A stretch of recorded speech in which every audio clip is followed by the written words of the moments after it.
오늘 우리에게 주시는 하나님의 말씀은 누가복음 11장 말씀입니다. 누가복음 11장 37절에서 54절 말씀입니다.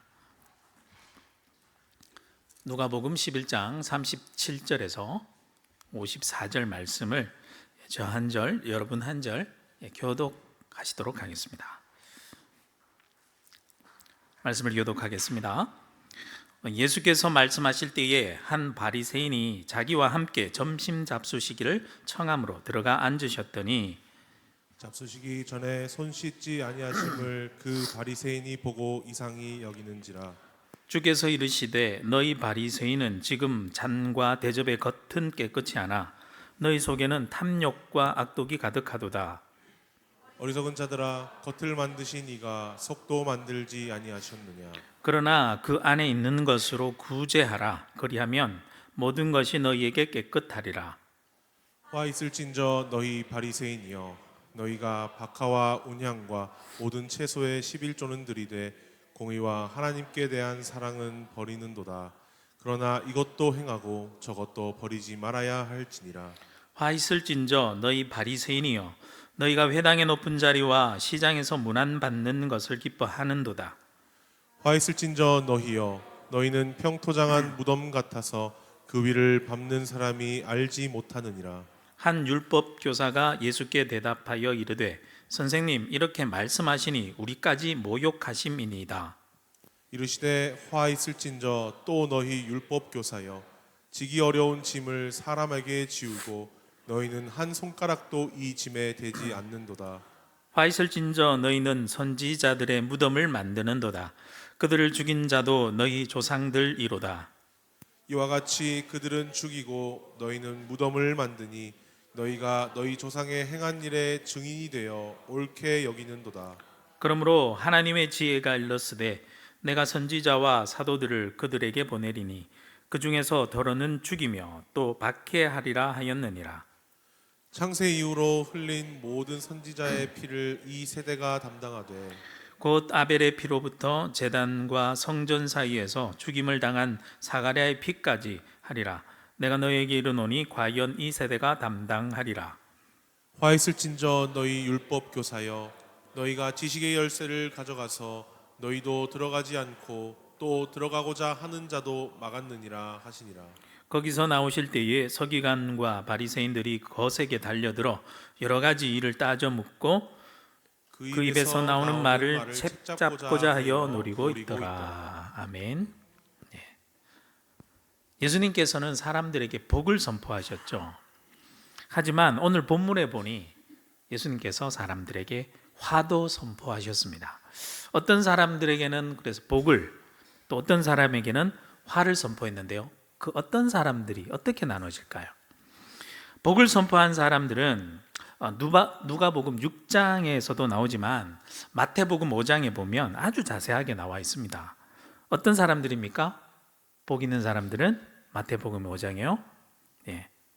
심령이 가난한 자, 온유한 자, 의에 줄이고 목마른 자, 긍휼히 여기는 자, 마음이 청결한 자, 화평한 자, 화평하게 하는 자, 의를 위하여 박해를 받는 자, 그들에게 각각 복이 있어서 팔복의 말씀이라고 알려져 있죠.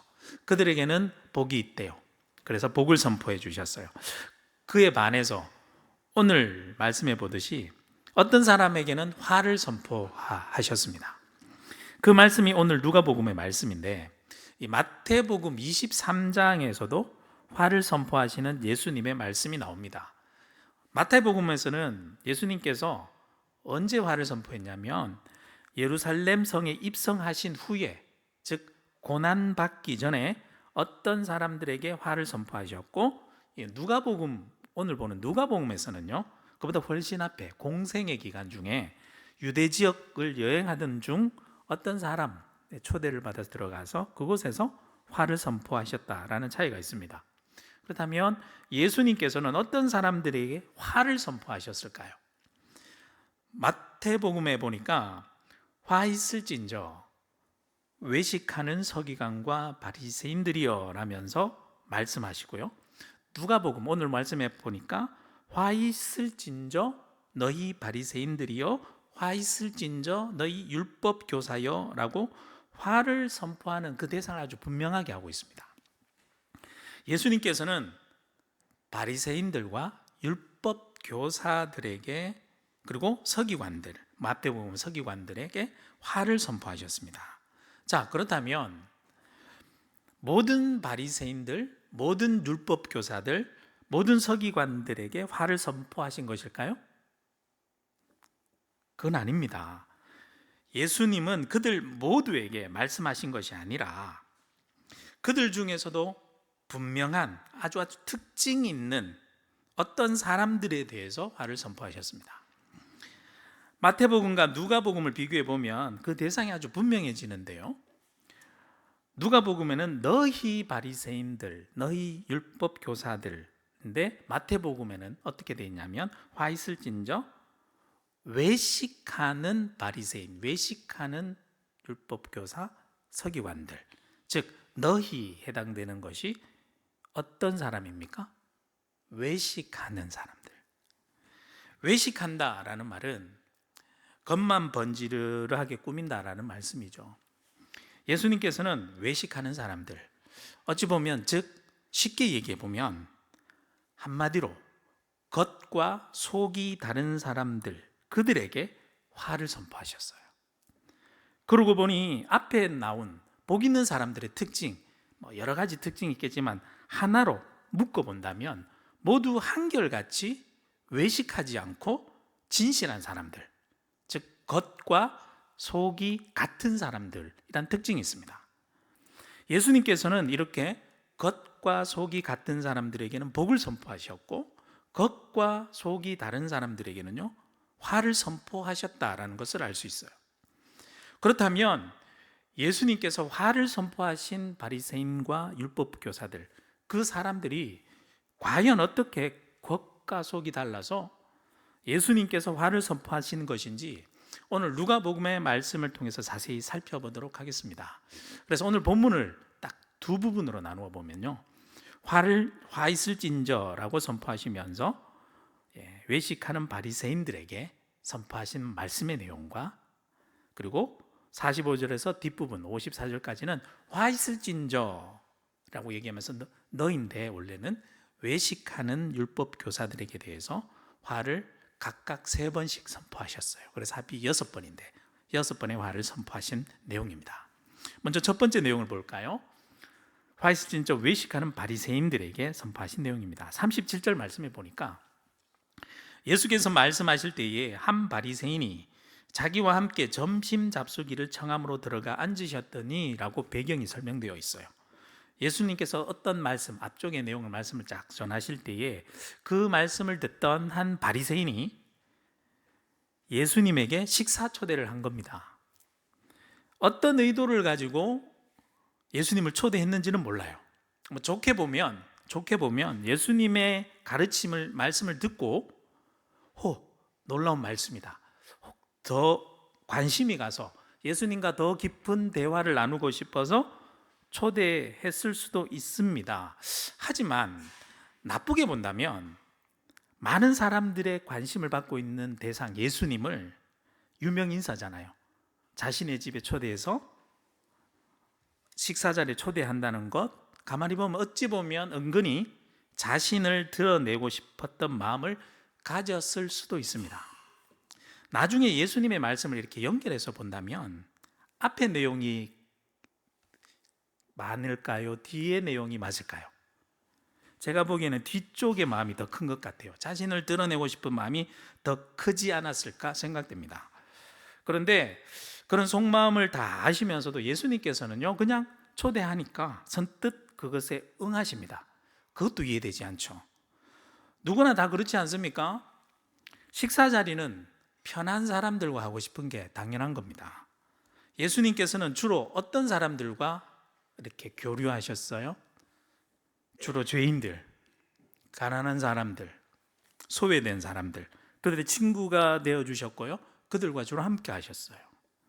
그런데 오늘 이렇게 한 바리새인의 초대에 거절하지도 않고 즉각 응하신 것으로 볼 때 예수님께서는 어떤 사람이든지 차별하지 않으신 것 같아요. 그 사람이 가난한 사람이든 부자든 소외된 사람이든 또 권력자든 그 누구든지 신분과 출신에 따라 차별하지 않으셨던 것 같아요. 누구에게나 구원이 열린 거죠. 예수님께서는 그렇게 바리새인이 초대한 식사 자리에 함께 앉으셨어요. 그런데 그때 한 사건이 발생합니다. 38절 말씀. 잡수시기 전에 손 씻지 아니하심을 그 바리새인이 보고 이상히 여기는지라라고 나옵니다. 유대 사회의 평상적인 관습에서는요, 식사하기 전에 손을 씻는 관습이 있었어요. 그것은 어떤 의미가 있냐면 평상시 죄 많은 세상에 이렇게 다니다가 죄 많은 것들과 접촉하게 되죠. 그 불결한 것을 제거하여 깨끗하게 한다라는 의미가 있어요. 그런데 예수님께서 식사 전에 깨끗하게 하지 않고 손을 씻지 않는 것을 바리새인이 보고 말씀해 보면 이상하게 여겼다라고 했습니다. 공동 번역을 보면 바리새인이 깜짝 놀랐다라고 번역하고 있어요. 예수님께서는 분명히 이 관습을 모르시는 것 아니에요. 그런데도 일부러 그러신 것인지 모르겠어요. 사실 율법 자체를 보면 손을 씻어라, 식사 전에 손을 씻어라라고 이렇게 정확하게 나와 있진 않습니다. 그냥 유대인들이 율법을 잘 지키기 위해서 아마 후대에 만들어진 관습인 것 같아요. 분명히 예수님의 어떤 의도가 있었기 때문에 계속 그렇게 하셨던 것 같은데, 말씀을 계속 보시면 바리새인이 손 씻지 않는 모습을 보고 깜짝 놀라 이상히 여기시는 바리새인 앞에서 예수님이 그 모습을 보고 예수님께서는 식사를 드시지 않고 바로 그들을 향해 아주 따끔한 질책의 말씀, 어찌 보면 독설과도 같은 말씀을 쏟아내시기 시작합니다. 39절 말씀해 보니까 주께서 이르시되 너희 바리새인은 지금 잔과 대접의 겉은 깨끗이 하나 너희 속에는 탐욕과 악독이 가득하도다. 저는 이렇게 생각했어요. 이 말씀을 한마디로 보면 너희 바리새인들 겉과 속이 다르다라는 겁니다. 겉은 깨끗하지만 속에는 온갖 탐욕과 악독이 가득 차 있다라는 거죠. 사람들은 겉모습을 깨끗하게 하는 것으로 속일 수는 있어요. 하지만 예수님은 속일 수 있습니까? 없습니까? 없습니다. 시편 44편 21절 말씀에 보면 하나님이 이를 알아내지 아니하셨으리까 무릇 주는 마음의 비밀을 아시나이다. 예수님은 그 속마음이 모든 것들, 비밀 숨겨둔 모든 것들을 다 아셨어요. 예수님께서는 속으로는 온갖 더러운 탐욕과 악독이 가득한데 겉으로 손을 깨끗이 씻는 거, 겉으로 깨끗한 척, 거룩한 척 하는 그들의 모습을 참으실 수 없으셨던 거죠. 그래서 그들에게 이렇게 말씀하십니다. 40절과 41절 말씀에 보면 어리석은 자들아 겉을 만드시니가 속도 만들지 아니하시겠느냐. 그러나 그 안에 있는 것으로 구제하라. 그리하면 모든 것이 너희에게 깨끗하리라. 예수님은 이렇게 말씀하시는 것으로 들렸어요. 너희들의 속이 환하게 다 들여다 보인다. 내가 네 속을 모를 것 같으냐? 라고 말씀하시는 것 같아요. 겉과 속이 같게, 겉과 같이 속도 깨끗하게 해야 될 것 아니냐? 라고 말씀하시는 것 같아요. 그런데 어떻게 그렇게 할 수 있다고 말씀하냐면 공동 번역을 보면 이 부분을 이렇게 번역했습니다. 그릇 속에 담긴 것을 가난한 사람들에게 주어라. 그러면 모든 것이 다 깨끗해질 것이다. 나의 겉을 깨끗하고 화려하게 꾸밀 것이 아니라 내가 가진 그것, 남을 돕는 것에 더 신경 쓰라는 거죠. 나를 꾸밀 것이 아니라 남을 도우라는 거죠. 나를 위해 꾸미는 것에 사용할 것이 아니라 남을 위해 사용하게 되면 그것이 무엇이 되었든 그 모든 것으로 말미암아 다 깨끗하게 된다. 그것은 어떤 의미가 있냐면 겉과 속이 모두 다 깨끗해져 같아지게 된다는 겁니다. 나만 생각하게 되면요, 남을 대할 때 겉과 속이 달라질 수 있습니다. 그렇지 않습니까? 나만 생각하면서 남과 대하게 되면 겉과 속을 달라질 수가 있어요. 겉과 속이 그렇게 달라지게 되면 화가 있을 것이라 선포합니다. 예수님께서는 바리새인들에게 3번의 화를 선포하시면서 겉과 속이 다른 그들의 모습을 아주 철저하게 드러내 보이시는데요. 겉과 속이 다른 모습이 어떻게 다른 모습일까? 3번의 화를 선포하는 것으로 알 수 있어요. 첫 번째 화를 선포하는데 겉과 속이 다른 모습은 어떤 모습이냐? 쉽게 얘기하면 버려놓고는 버리지 않은 척하는 거예요. 42절 말씀해 봅시다. 화 있을진저 너희 바리새인이여 너희가 박하와 운향과 모든 채소의 11조는 들이되 공의와 하나님께 대한 사랑은 버리는도다. 그러나 이것도 행하고 저것도 버리지 말아야 할지니라. 레위기 27장과 신명기 14장에 보면 11조 규정에 대해서 나옵니다. 11조 규정에 보면 곡식 그리고 포도주, 생산된 포도주, 기름과 같은 아주 주요 농산물이나 길렀던 가축에 대해서 11조 규정이 있습니다. 아마 그들의 규정에 근거하여서 그뿐만 아니라 모든 소산물로 확대해서 11조를 철저히 지키려고 했던 것 같아요. 랍비 규범을 보면 이 규정들을 아주 너무 세분화하다 보니까 나중에는 미시나라는 유대인들이 보는 유전을 전통을 찾아보면 심지어 뗄나무에 11조까지 내라 한 기록이 있을 정도입니다. 여기 나오는 박하, 운향 모든 채소는요, 정확하게 말씀드리면 율법에 정해진 규정한 11조는 아니에요.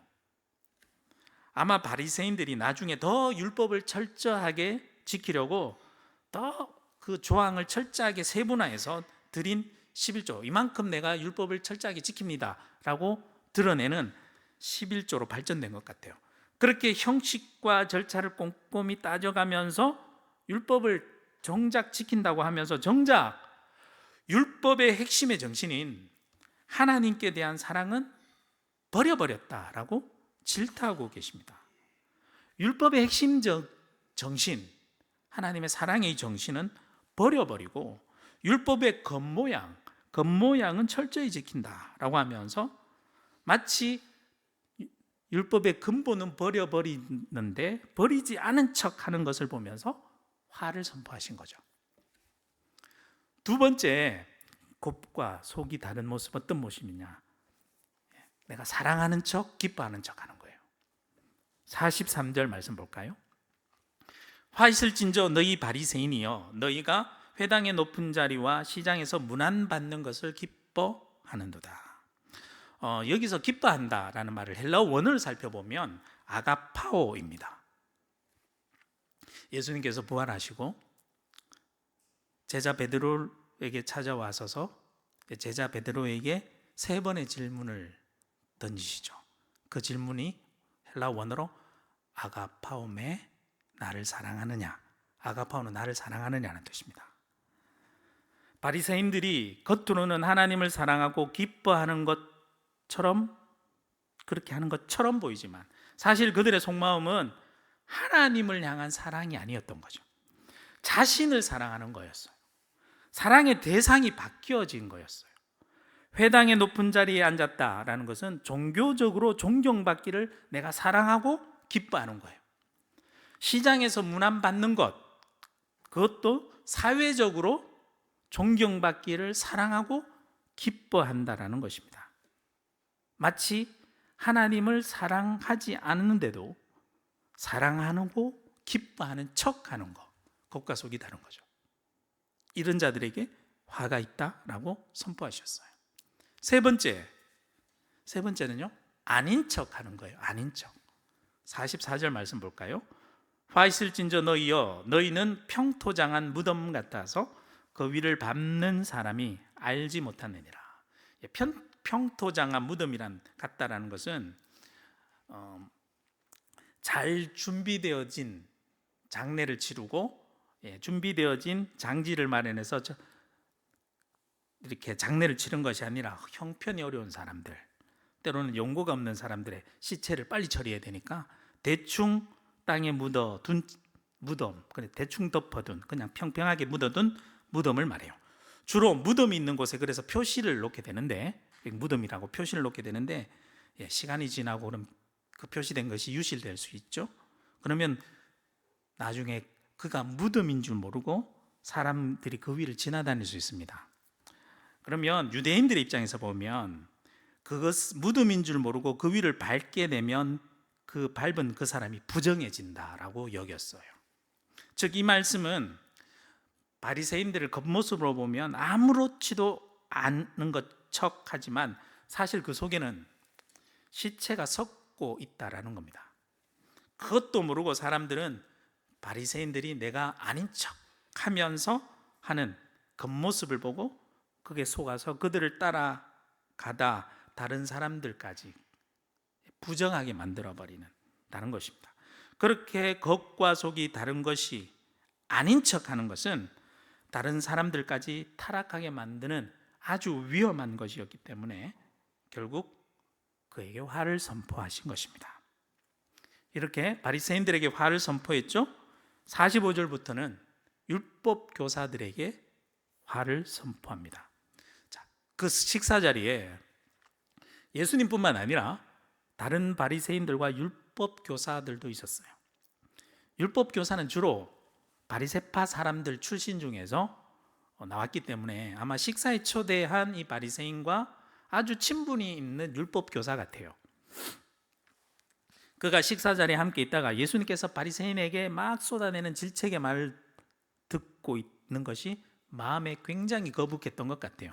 그래서 45절 말씀에 보면 이렇게 예수님께 말씀하죠.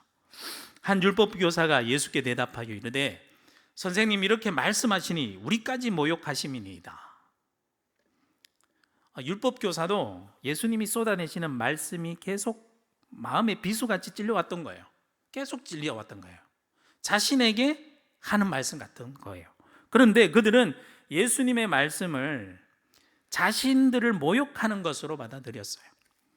이 예수님의 화해 선포의 대상 이제는 율법 교사를 향하게 됩니다. 율법 교사도 바리새인들과 다를 바 없었습니다. 그들도 결국 한마디로 얘기하면 겉과 속이 다른 모습은 똑같았어요.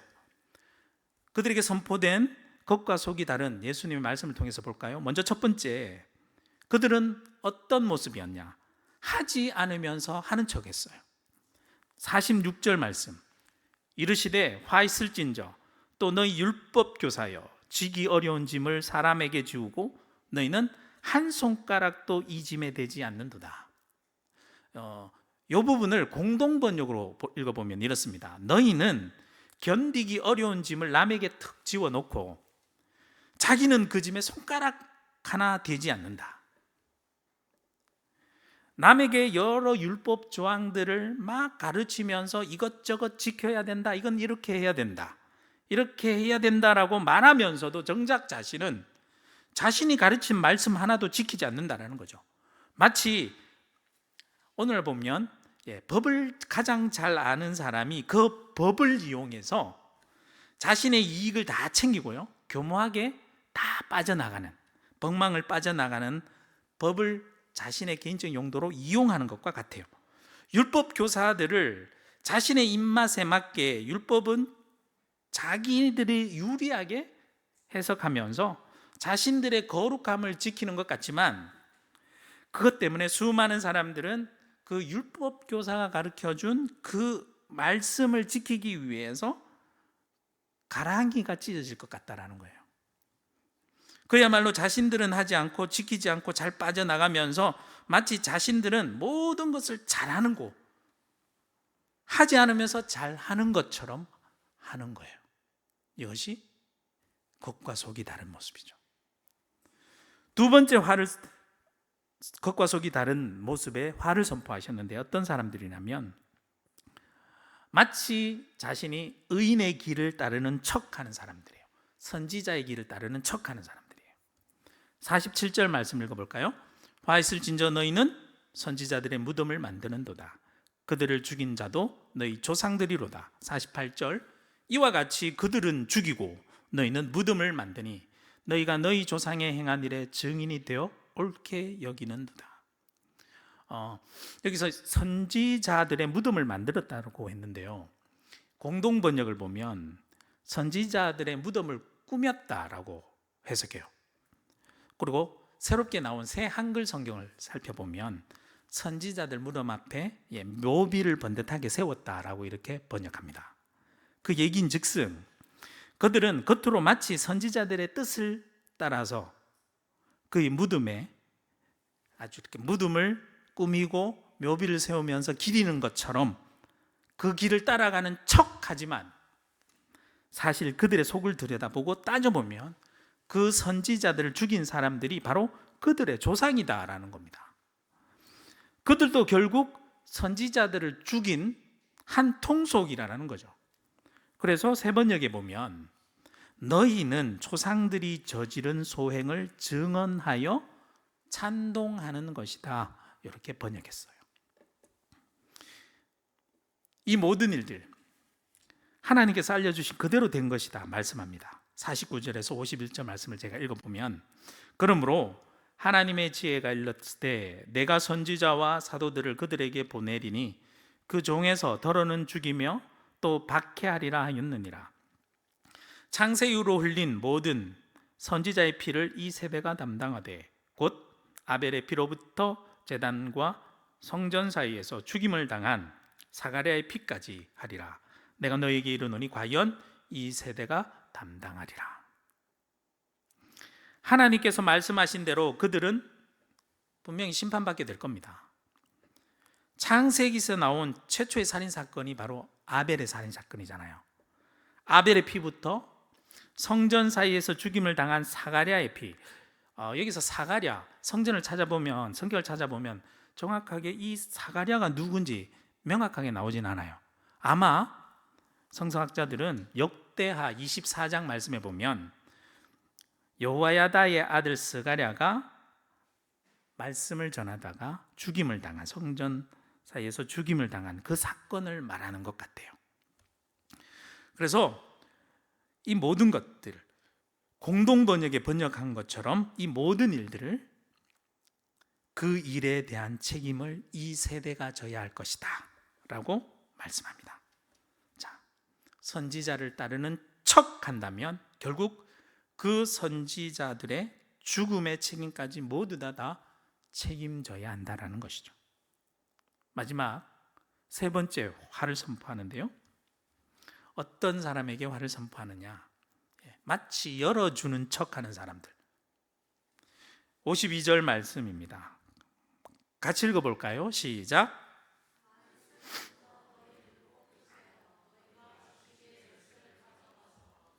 들어가지 않고 또 들어가고자 하는 자도 막았느니라 하시니라. 율법 교사들은 율법의 지식의 열쇠를 가지고 있었습니다. 그런데 그 쓰는 것이 아니라 그 열쇠를 가지고 가버렸다 했습니다. 가지고 가버리니까 자신도 그 문으로 들어가지 않고 들어가고자 하는 사람도 못 들어가게 한다는 거죠. 마태복음 23장 13절에 보면요, 이 부분을 이렇게 말씀합니다. 너희는 천국 문을 사람들 앞에서 닫고 너희도 들어가지 않고 들어가려 하는 자도 들어가지 못하게 하는도다.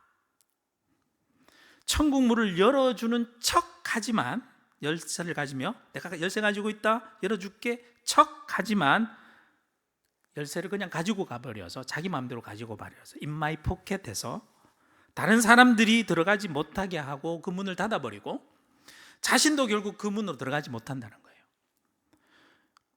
예수님께서는 이렇게 화를 선포하셨어요. 누구에게요? 척하는 사람들, 외식하는 바리새인들, 율법 교사들에게요. 겉과 속이 다른 사람들에게요. 특히 오늘 말씀은 제가 읽을 때 목회자인 저에게는요, 아주 새겨들어야 하는 말씀으로 다가왔습니다. 종교 지도자들이잖아요. 오늘 말씀을 통해서 저는 저에게 이런 질문을 던져봤어요. 나는 하나님 앞에서 정말 겉과 속이 같은 사람인가? 혹시 외식하는 바리새인의 겉과 속이 다른 것처럼 나는 하나님의 말씀을 버려놓고 내 마음대로 살아가면서 마치 말씀을 버리지 않는 것처럼 아는 척, 하나님의 말씀과 함께 살아가는 척 그렇게 살아가진 않는가? 혹시 나는 나 자신을 더 사랑하고 내 가족을 더 사랑하고 더 기뻐하면서 마치 하나님을 더 사랑하는 척, 하나님을 더 기뻐하는 척 하진 않는가? 혹시 내 속으로는 더러운 시체와 각종 오물로 가득한데 마치 아닌 척 하면서 다른 사람들을 그렇게 아닌 척 하면서 인도하는 사람은 아닌가? 혹시 외식하는 율법 교사들의 겉과 속이 다른 것처럼 나는 말씀에 순종하지 않으면서도 마치 하는 것처럼 하는 척 남에게 무거운 짐만 지우고 나는 편안하게 손가락 하나 까딱하지 않는 거 아닌가? 예수님을 내가 따른다, 예수님을 따르면서 사는 척, 온갖 거룩한 척 하면서 사는 것 같지만 사실 정작 나의 삶의 모든 순간과 선택하는 것마다 오히려 예수님의 가슴에 대못을 쾅쾅 받는 것은 아닌가? 마치 내가 하나님의 축복의 열쇠, 축복의 통로인 척하면서 다른 사람들을 하나님 앞으로 인도한다라고 하면서도 오히려 나는 그 열쇠를 내가 가져가 버리고 천국의 문을 열지 않고 나도 못 들어가면서 다른 사람들을 못 들어가게 하고 있는 것은 아닌가? 저에게 이런 질문을 던지게 되더라고요. 한마디로 나는 겉과 속이 너무나도 다른 사람 아닐까? 겉과 속이 같아지려고 날마다 노력하는 사람이긴 한가? 나는 정말 복된 사람인가? 아니면 예수님께서 화를 선포하신 그 사람에 속하는가? 질문하게 되더라고요. 자, 이 질문을 제가 여러분을 향해서 똑같이 던져보겠습니다. 여러분은 하나님 앞에서 겉과 속이 정말 같은 복된 사람들입니까? 아니면 겉과 속이 달라서 화를 부르는 사람입니까? 혹시 다 하나님의 말씀을 버려놓고 버리지 않은 사람인 척 살아갑니까? 하나님을 사랑하고 기뻐하는 사람인 척, 더러운 사람이 아닌 척, 하지 않으면서도 하는 척, 마치 내가 의인인 척, 축복의 문을 열어주는 사람인 척, 겉은 아닌데 마치 그런 척 하면서 속과 겉이 다른 사람으로 살아가는 것 아닙니까? 여러분, 그렇지 않으면서도 그런 척 하는 사람, 겉과 속이 다른 사람 되지 마십시다. 예수님 앞에서 죄인이라면요, 죄인인 모습 그대로, 연약한 사람이라면 연약한 모습 그대로 주님 앞에 나아가는 그런 사람, 속과 겉이 투명하게 똑같은 사람 되시길 소망합니다.